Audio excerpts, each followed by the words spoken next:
Colossenses 3, versículo 2. Eu estou com a King James, tá bom, Michael? Amém? Quem achou diz amém. Quem não achou, fala, espera um pouquinho, pastor.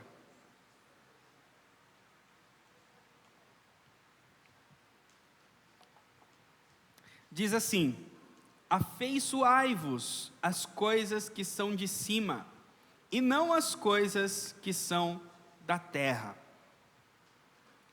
A versão que está sendo usada da NVI, se eu não me engano, a NVI, na revista do Apacentai, ele usa a palavra pensem nas coisas do alto, e não nas coisas da terra. E o tema dessa semana é que ungidos sabem pensar. Irmãos, eu não sabia que esse era o tema dessa semana. Quando eu ministrei na semana passada para vocês. Quando eu ministrei na semana passada, eu não olhei a temática dessa semana. Mas vocês lembram que eu falei para vocês que a pregação da semana passada, ela ia ser um pouco difícil? Que ia ser um pouco de feijão, como faz a irmã Ilza, aquele tutu mais forte? E que essa comida era ensinar para vocês a diferença de ter pensamento do espírito, pensamento do maligno e pensamentos terrenos, nossos. E aí os nossos são espirituais e não espirituais. Vocês lembram que eu falei isso para vocês? E hoje veio esse tema, que ungidos eles sabem pensar. Está dizendo que a nossa vida cristã está fundamentada em como nós pensamos. Você é fruto do que você pensa. As tuas palavras são frutos daquilo que você pensa. Suas atitudes são frutos daquilo que você pensa. E aí, a Bíblia está dizendo, né, que Josué, ele foi bem sucedido, porque Deus mostrou para Josué como ele deveria pensar. Ele deveria moldar os pensamentos dele pela palavra de Deus, e assim ele seria bem sucedido. Então hoje eu quero ensinar a vocês como entender essa questão do pensamento, como os nossos pensamentos influenciam no nosso caráter, na nossa característica, nos nossos temperamentos, e como os nossos pensamentos, eles se tornam o campo de guerra que o inimigo opera para nos enfraquecer. Lembra que eu falei que cada um de vocês está tendo uma luta, uma guerra em frente à casa de vocês, em frente ao muro de vocês? E essa guerra não é física. Essa guerra não é porque você está ouvindo passos, não é porque a porta está batendo sozinha. Essas manifestações dessa guerra é mental, são pensamentos. Então a batalha de vocês é na mente de vocês. Só que essa batalha manifesta nos relacionamentos, nas brigas, nas discussões, na ira, nas lágrimas, na depressão, na angústia, na desconfiança. Tudo isso é fruto de uma guerra mental. Se vocês não aprenderem a vencer as batalhas mentais de vocês, o inimigo venceu. O inimigo vai fragmentar a igreja, dividir a igreja. Então eu quero ensinar a vocês a estratégia do inimigo, e eu quero ensinar vocês a vencer essa batalha na mente, amém? Então eu vou ensinar vocês como pensar, porque ungidos sabem pensar. Primeiro, eu quero que vocês entendam que nós somos fruto dos nossos pensamentos. Os escritores bíblicos, eles entendiam que assim como o homem pensa, assim ele é. Provérbios 23, 7 diz isso, que assim como o homem pensa, assim ele o é. Então a ideia da Bíblia é que os pensamentos, eles moldam o nosso ser. Então o fruto do exterior nosso provém do interior. Por exemplo, Jesus estava conversando E os homens chegaram para Jesus e falaram o seguinte: por que que os teus discípulos não lavam as mãos quando eles comem? Porque se eles não fazem isso, eles ficam espiritualmente impuros, sujos. Eles estavam falando de rituais exteriores. E Jesus disse o seguinte: olha, entendam que o que torna um homem impuro, espiritualmente sujo, não é o que ele ingere, não é o que entra, mas é o que sai. Que Jesus estava ensinando o seguinte: não é o fato dele comer com a mão sem lavar, sem purificar e comer um alimento que vai tornar ele impuro, mas o que torna ele impuro é o que sai dele. E aí a Bíblia diz que a boca fala o que o coração está. Então Jesus está dizendo o seguinte: se o que sai de nós nos torna impuro, e o que sai de nós é fruto do nosso coração, porque a boca fala o que o coração está cheio, e o que falamos nos torna impuro, então o que Jesus está dizendo que é o que está dentro de nós, as impurezas estão dentro de nós. Por exemplo, em Mateus capítulo 5, Jesus vai falar que se um homem olhar para uma mulher e desejar ela, ele adulterou com ela no seu coração. Significa então que a impureza do adultério não é sair com alguém, ir para um motel ou ter uma relação física. O fato de você desejar, fantasiar, imaginar dentro de você um relacionamento que não é lícito, já fez com que você se tornasse impuro e pecador. A mesma situação a Bíblia usa para a ira. Jesus está dizendo que o assassinato não é você somente matar alguém, mas se você dentro de você se irar com alguém, se você falar para ele, a Bíblia lá usa racá, que é tolo. Seria no nosso dia a dia, desculpe a palavra, seu idiota, mas com ira dentro de si, com aquela raiva dentro de si. A Bíblia está dizendo: você acabou de matar o teu irmão no teu coração. Você não pegou uma faca, você não enfiou uma faca nele, você não deu um tiro nele, mas você já é acusado de assassinato perante o juiz celestial. Portanto, a impureza, o pecado, ele acontece dentro de nós, não é fora. Então é isso que a Bíblia está dizendo, então, que coisas exteriores, elas nascem primeiro no interior. A ideia é essa. Então, antes de uma pessoa dar um tiro numa pessoa, ela já matou, já deu um tiro nela dentro de si. Vocês já conheceram pessoas, não pessoas que atiraram, mataram outras pessoas por defesa, mas pessoas que emboscaram e mataram pessoas. Vocês concordam comigo que essa pessoa que emboscou alguém para matar alguém, já tinha matado aquela pessoa dentro dela há muito tempo?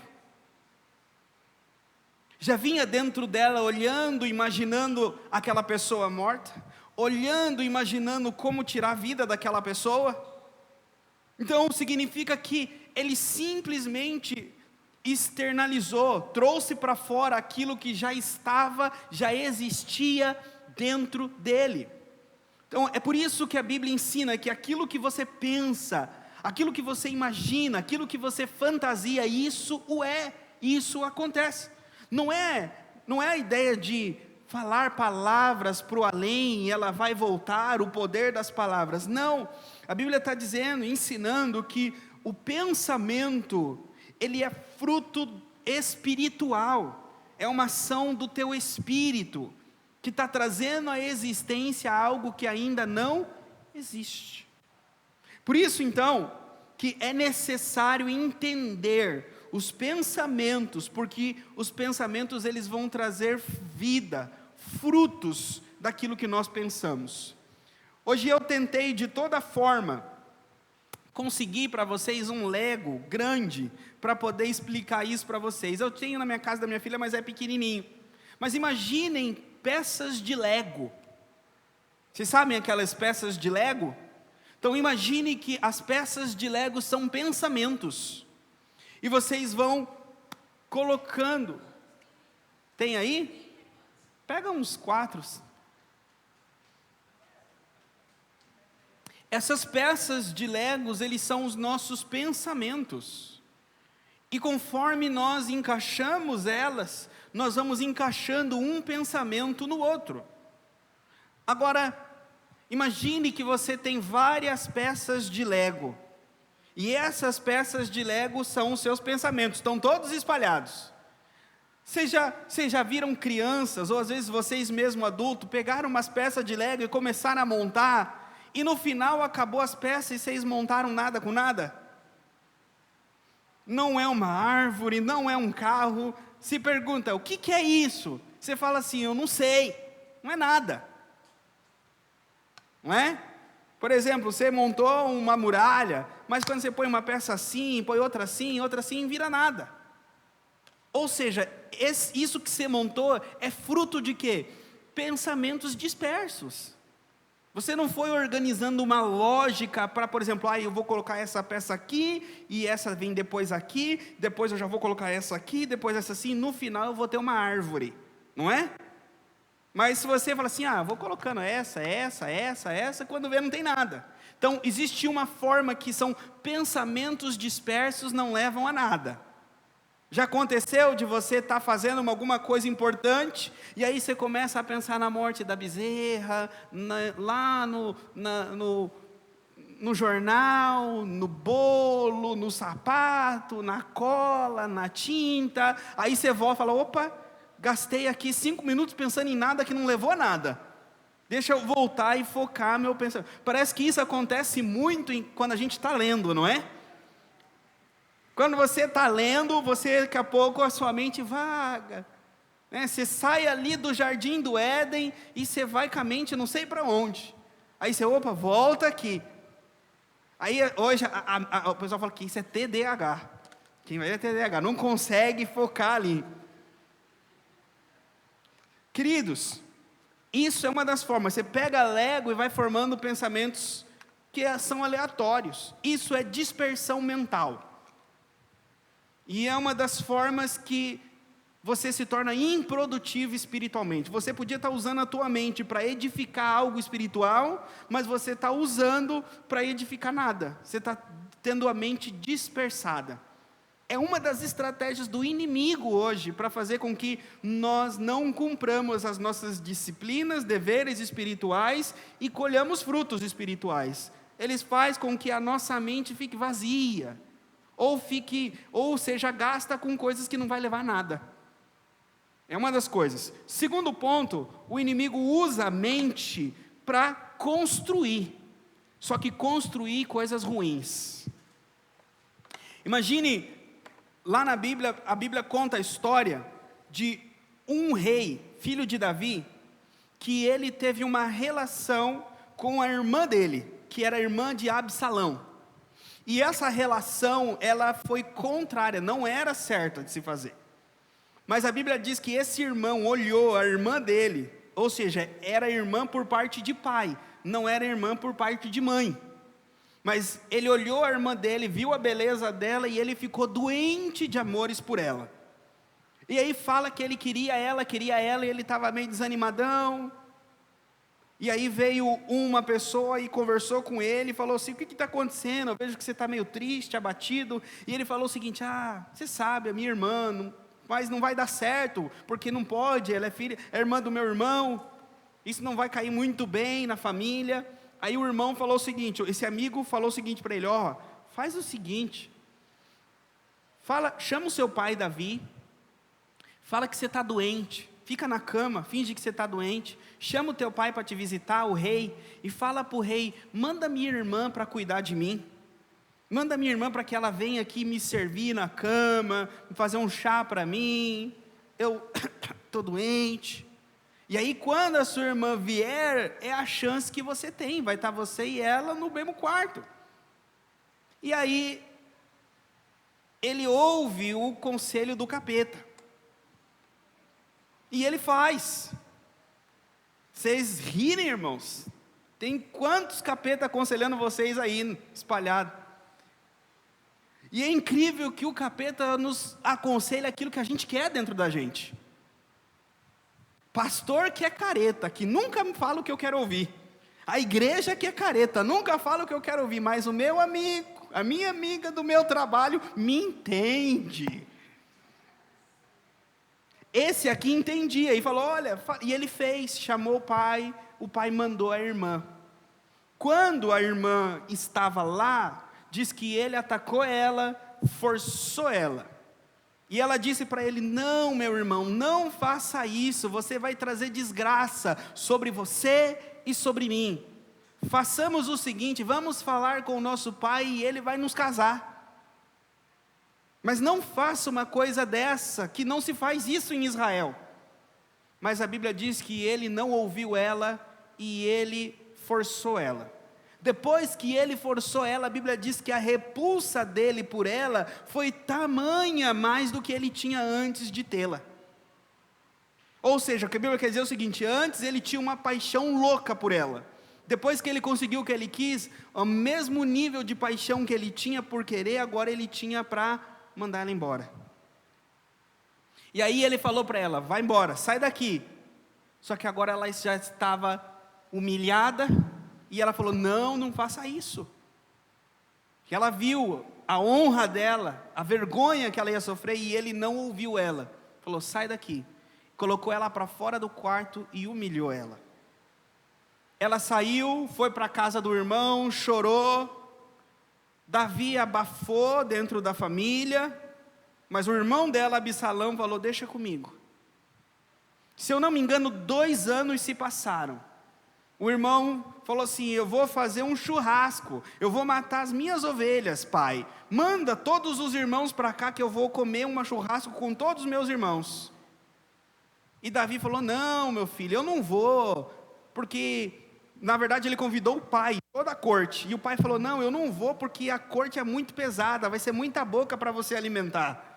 Aí o Absalão, o irmão dessa que foi violentada, falou, então manda só os meus irmãos, para mim festejar com os meus irmãos. E aí Davi mandou os filhos para a casa de Absalão. Chegando lá, Absalão tinha armado uma emboscada e matou o outro irmão, aquele que havia violentado. E aí a história vai, que uma coisa vai ligando na outra, vai ligando na outra e vai ligando na outra. E aonde eu quero chegar com essa história? Esse que violentou a moça, vocês não acham que ele ficou imaginando e fantasiando as coisas antes? Provavelmente fantasiando ela servindo ele, fantasiando ela de roupa curta, fantasiando como seria com ela, e aquela fantasia foi criando um espaço na mente dele. A Bíblia usa essa palavra como sedução. Os próprios pensamentos dele, a própria fantasia e imaginação dele foi criando uma sedução na mente dele. E quando aquela moça estava diante dele, aí eu pergunto para vocês, tinha como ele dizer não para o pecado ali? Não tinha. Aí você fala assim, não pastor, sempre tem. Queridos, o que a Bíblia ensina é que existem estágios. Quando chega o dia mau, se você deixar chegar no dia mau, você não vai voltar atrás mais. Ou seja, com a tentação não se brinca. A tentação você foge. A primeira chance que teve, você foge. Você não brinca com fogo, você não resiste, você não enfrenta, você foge. Então, quando se tenta na mente, vai criando, e aí vai acontecer. Por isso que é necessário o controle dos pensamentos. Por quê? Porque os pensamentos, queridos, eles são a entrada do inimigo contra vocês. Agora eu quero abrir uns textos com vocês, para que vocês aprendam uma coisa, e fique gravado esse texto para que vocês sempre façam isso. O primeiro texto está em Efésios capítulo 4, versículo 27.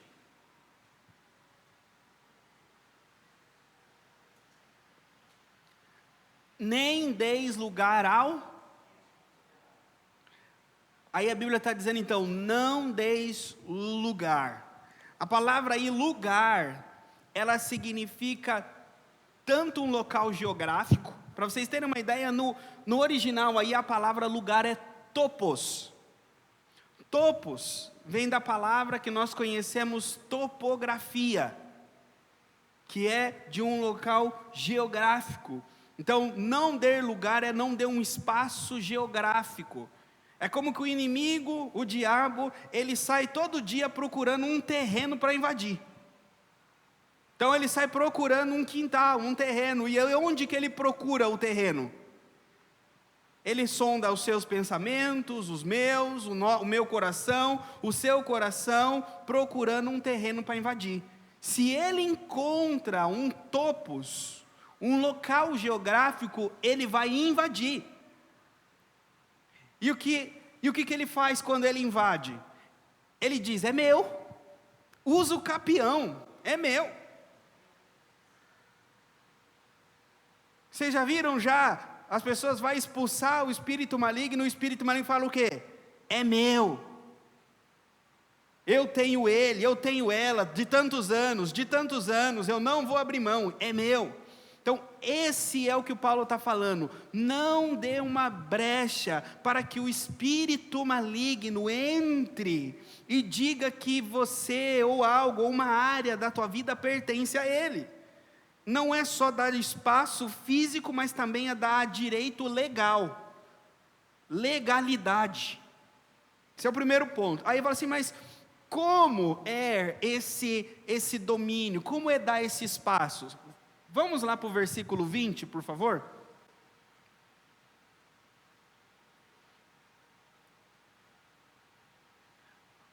Vocês não aprenderam assim de Cristo, pode passar. Se é que tendes ouvido e por ele foste ensinado, ou seja, ouviu a palavra de Cristo e foi ensinado por Cristo, como a verdade está em Jesus, pode passar. Que concernente ao procedimento anterior, vos despojeis do velho homem, que é corrupto segundo as cobiças do engano. O que ele está ensinando aqui? Que nós aprendemos de Cristo, quem está em Cristo, a não ser igual era antigamente. O velho homem é o velho eu. Era aquela pessoa que era corrupta, que cobiçava, que mentia, que enganava, que procurava os próprios interesses. Paulo está dizendo, você não é mais aquela pessoa. Sabe o vendedor de carro mentiroso para vender o carro tudo estourado para conseguir a venda? Então ele está dizendo, agora que você é um vendedor de carro cristão, você não usa mais as mesmas táticas para vender o carro. Você é sincero, você é verdadeiro, e você confia a venda em Jesus. Você não é mais corrupto, não cobiça mais. Então ele está dizendo que uma mudança de postura, uma mudança de atitude. Então quem está em Cristo deve mudar essas atitudes. Por quê? Passa por favor 23. Como que é que ele muda? Vos renoveis no espírito da vossa... A mudança, ela é atitude ou ela é mental? Atitude ou mental? Ambas. Só que ninguém muda a atitude se não mudar a mente. Tem gente que pratica o Evangelho, mas não pensa o Evangelho. Ela pratica por obrigação, ela pratica porque Jesus falou, mas dentro dela ela não mudou a mentalidade, ela justifica. Então ela pratica pela metade e as falhas ela justifica. Então quando as pessoas não mudam, não transformam o espírito da mente, ela continua no velho eu. E aí ele vai dizendo, depois vocês podem ver em casa, senão não vai dar tempo aqui. Ele fala da mentira, da ira. Então quando a pessoa continua mentindo, continua agindo com ira, ela continua no velho eu e ela não mudou a mentalidade, não mudou os pensamentos. Então, quando a mentalidade não mudou, ela está dando lugar ao... Então, Como que nós damos lugar ao diabo? Quando a nossa mente não é a mente de Cristo. Quando a nossa mente não entendeu a palavra e não obedece a palavra na mente. Sabe quando fala assim, nossa, essa pessoa tem uma cabeça dura? Essa pessoa resiste, é turrão, é turrona. Significa que é uma pessoa que tem uma mentalidade que Satanás formou fortalezas na mente dela, que não é difícil derrubar, destruir. Por quê? A Bíblia vai falar que Satanás, que um espírito maligno, ele trata a pessoa como uma casa. Mateus capítulo 12 fala que quando o espírito maligno sai de uma pessoa, ele anda por lugares úmidos e áridos. E aí ele volta e encontra a casa vazia e adornada. E ele traz mais 7 para habitar naquele lugar. Olha só, queridos, talvez vocês nunca pensaram nisso. Talvez a maioria da igreja pense o seguinte, que a casa vazia é o corpo da pessoa. Jesus sai do corpo e o corpo fica vazio. A casa é o corpo, mas não é só o corpo, é a mente. A habitação dele é na mente. Por quê? Nós não vimos que o topos é a mentalidade? Então, dar lugar para o diabo é dar pensamentos para o diabo. Não é? Então, o que eu quero ensinar vocês? Vocês têm a casa de vocês, não tem? Então, tem lá, é pintada, não é? É pintada, tem um móvel. Imagine que os pensamentos de vocês é uma casa espiritual. E certos pensamentos que vocês têm é mobília do inferno. Certos pensamentos que vocês têm é tinta do inferno. O diabo gosta daquela cor de tinta, gosta daquela mobília, gosta daquela planta. Toda vez que você pensa uma coisa, o diabo fala, isso aqui vai ficar bom na minha casa. Toda vez que você pensa outra coisa, o diabo fala, olha, essa casa está ficando do meu gosto. Continua pensando mais dessas coisas, e ele vai incentivando você a pensar. E aí, a sua mente, você montou com os seus pensamentos uma casa de Lego de pensamento para o diabo. É isso que a Bíblia está ensinando, que ele tem uma casa. Então, quando ele sai, imagine que quando ele está lá, ele deixa a casa dele uma bagunça. Uma bagunça. Aí, imagine só, o diabo morou tanto na casa de alguém, na mente de alguém, que a vida dela está uma bagunça. Ela vive uma depressão lascada, ela é uma pessoa briguenta, ela é uma pessoa que às vezes não toma nem banho, ela é uma pessoa afogada em dívidas, ela é uma pessoa afogada em vícios. O diabo entrou e destruiu completamente aquela vida. Aí você fala, nossa, essa casa era do inferno. Aí vem Jesus, vem um pastor, ou a pessoa vai para a igreja, expulsa. Aí a pessoa muda. Aí ela começa a andar mais limpinha, começa a sorrir, mas dentro dela, os pensamentos ainda eu não tenho valor, nunca vai dar certas coisas para mim, está indo, mas eu não sei até onde vai, eu não consigo perdoar meu pai, eu não consigo perdoar minha mãe, eu nunca vou ganhar, eu não vou fazer. É como que os pensamentos continuam montando o leguinho da casa do diabo. Vocês estão entendendo onde eu quero chegar? Vocês estão entendendo até aqui?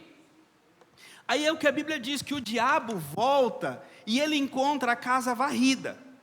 Significa o quê? Não está mais aquela bagunça que ele deixou. A pessoa deixou de fumar, deixou de beber, deixou de fazer tantas coisas, varreu a casa. Mas ele fala o seguinte, que ele encontra a casa adornada, do jeito que ele gosta. Os pensamentos do inferno continuam lá. Então ele está dizendo, eu encontrei uma casa que é a minha cara. Eu encontrei uma casa que é o jeito que eu gosto. E aí ele volta a habitar ali. Por quê? Porque nós montamos uma casa para ele com os legos dos nossos pensamentos. Vocês estão entendendo?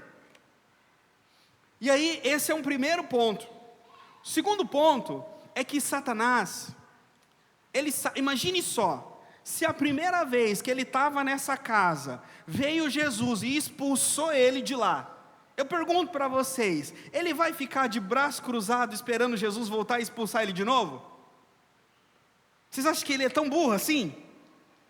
O que ele vai pensar? Eu vou ensinar vocês.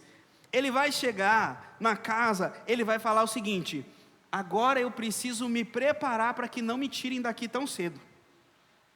Eles vão me tirar daqui, vão me expulsar? Vão, mas eles vão ter dificuldade. Eu vou construir uma fortaleza para me proteger. Eu vou levantar um muro nessa casa, mas tão alto, que quando vierem me cercar, esse muro que eu vou construir vai me proteger.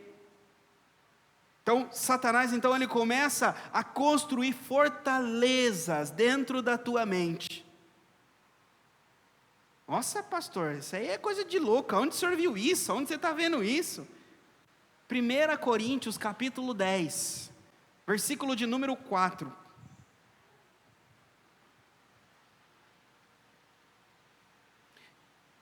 Desculpa, 2 Coríntios 10, versículo 4. Porque as armas da nossa milícia, da nossa luta, da nossa batalha, não são carnais ou humanas, mas são poderosas em Deus para a destruição das fortalezas. Agora, que fortaleza é essa? Pode passar o versículo 5. O que é fortaleza? Destruindo imaginações e toda altivez que se exalta contra o conhecimento de Deus, e levando cativo todo o... Fortalezas, então, são imaginações e pensamentos. Então, o diabo começa a levantar fortalezas de pensamentos e de imaginações. O que são essas fortalezas? Ele vai semeando, lançando setas, que são contrárias à palavra de Deus, que produzem em você tristeza, desconfiança. Sabe, enquanto eu orava hoje essa palavra, Deus colocou muito forte no meu coração essa palavra desconfiança. É como que Deus estava dizendo para mim, que Satanás diz o seguinte no ouvido de vocês: não dá para você confiar na igreja, você está sozinho, você vai lá, mas você busca Deus, você faz a tua parte. A igreja não está com você, os irmãos não estão com você, essa batalha você está sozinho. Isso é estrategicamente um pensamento do inferno. Porque se a Bíblia ensina que a batalha espiritual ela é em unidade, e que um irmão protege o flanco do outro, que um irmão protege as costas do outro, se Satanás diz para você que você está sozinho, sabe qual que você vai ser? Você vai ser o soldado que vai lutar assim, ó. Você vai achar que vai vir de todo lado, você vai se esforçar para defender de todo lado, e vai dar um pouquinho de tempo, você está, ó, com a língua de fora. E aí você toma uma flechada na perna que dói, aí você fala: ninguém me defendeu desse lado, mas você ficou sozinho. Você se debateu tanto que você afastou todo mundo. Mas o que Satanás diz é: não, eles falam pelas tuas costas, eles não confiam, não confia neles. A partir do momento que ele consegue fragmentar, que ele consegue tirar uma ovelha do aprisco para longe, fazer com que ela não ouça a voz do pastor, não vai no que o Johnny fala, não vai no que o pastor fala, não. O cristianismo solitário é o cristianismo do inferno. Não estou dizendo que eu sou perfeito, mas a igreja é perfeita e Jesus é perfeito. Aí você fala: bem isso, pastor, Jesus é perfeito, então eu só ouço Jesus. Querido, Jesus escolheu homens, pastores, para cuidar da igreja. Mas pastores são difíceis, são. O principal que Jesus escolheu para cuidar da igreja, negou ele 3 vezes. Então, se você quer exemplo de Jesus escolhe gente falha, ele escolheu Pedro. E os outros também nem se fala. Tudo ficava cochichando quem era o melhor. Eu não sei vocês, mas vocês seguiriam pastores que ficam cochichando qual tem a igreja maior, qual tem a igreja que recebe mais, quem vai ficar mais perto de Jesus? Mas era essa a conversa daqueles que Jesus escolheu. Significa o quê? Que Jesus usa os imperfeitos, desde que eles sejam homens que querem fazer a vontade de Jesus. Então não caia naquilo que o diabo tem falado. Ele quer criar fortalezas, e quando ele cria essas fortalezas, meu irmão,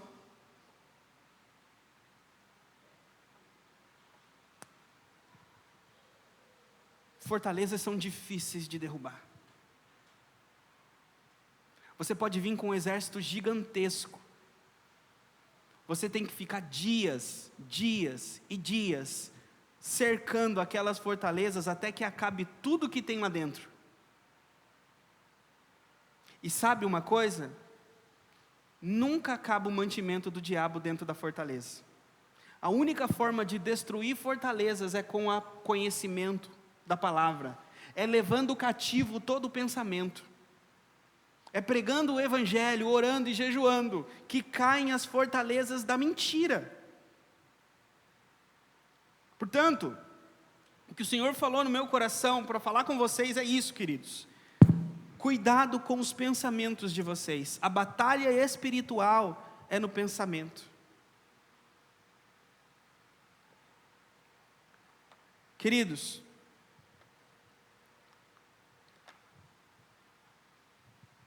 para vencer Satanás e destruir fortalezas e pensamentos, o caminho ele é dolorido. Mas eu preciso falar para vocês.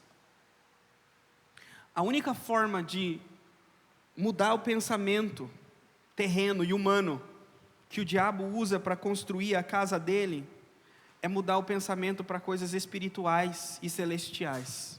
E isso é arrependimento. A Bíblia usa a palavra arrependimento, é metanoia, mudança de mente. Enquanto nós não nos arrependermos, a nossa mentalidade não vai mudar. Não é exercício mental, pensar positivo. É cair em si que estava pensando errado. Cair em si que não tinha razão na discussão. Cair em si que está vivendo e sofrendo por culpa minha, de mais ninguém. E se arrepender.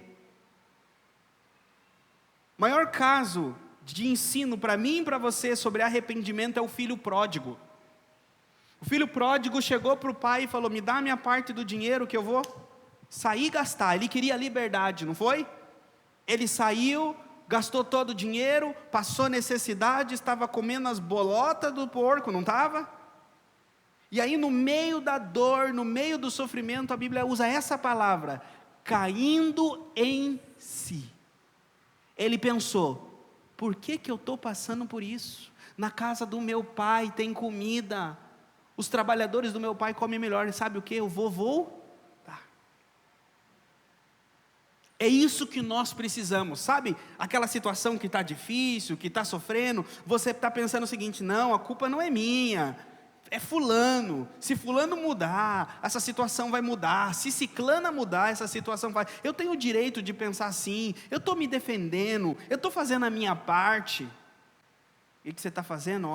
O diabo está dizendo: estou gostando, vai edificando a minha casa, vai edificando a minha fortaleza, e ele está se protegendo dentro de você.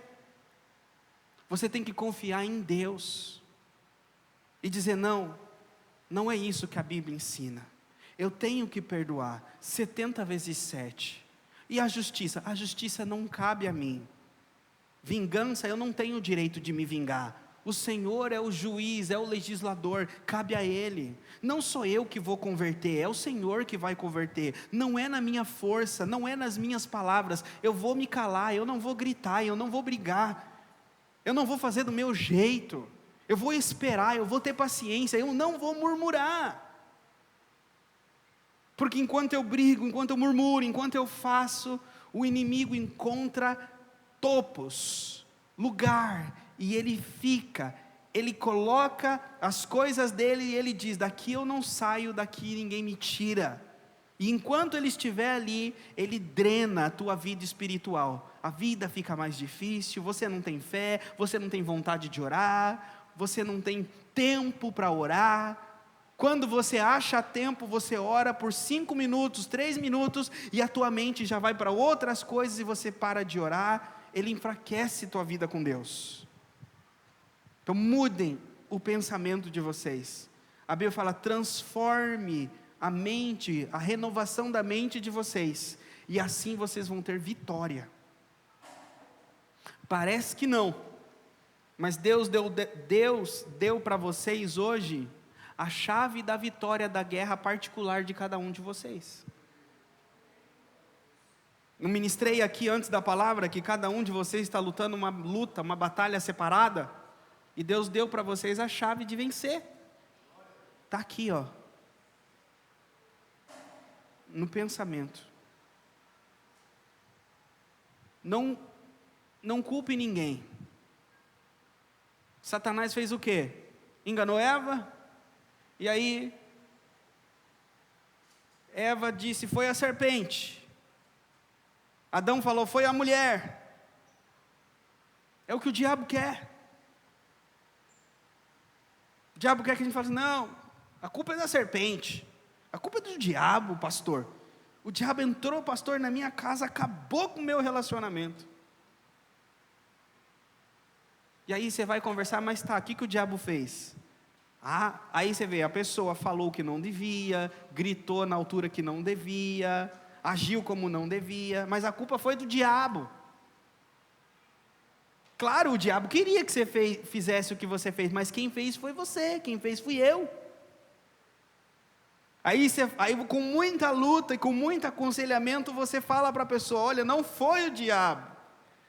Não foi o diabo. Aí você pergunta para ela, quem que foi? Aí como você espera que a pessoa fale, não, fui eu, não deveria ter feito isso. Ela fala, foi ele, foi ela.